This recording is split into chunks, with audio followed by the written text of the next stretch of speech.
எங்கள் தொகுதியில் பார்த்தீங்கன்னா ஃபஸ்ட்டு ட்ரைனேஜ் தான் ப்ராப்ளம். ட்ரைனேஜ்ன்ற பேரில் அங்கங்கே நோண்டி போட்டு நிறைய ஆக்சிடென்ட்டு, நிறைய பேர் இறந்துட்டாங்க.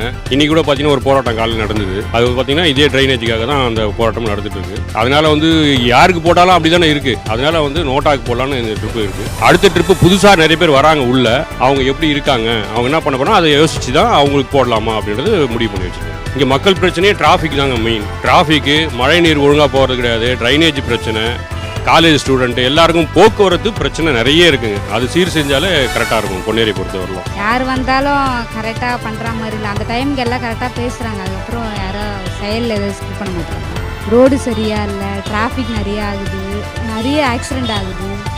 குழந்தைங்கள சாயந்தரத்தில் ஸ்கூல்லேருந்துலாம் கூப்பிட்டு வர முடியல, ரொம்ப டிராஃபிக் ஆகுது. அது மாதிரி பெரிய பெரிய வண்டிங்க வரனால நிறைய ஆக்சிடெண்ட்டுங்க நடக்குது. ரோடு ஃபஸ்ட்டு சரியாக இல்லை, நிறைய ஆக்சிடெண்ட் நடக்குது. அதனால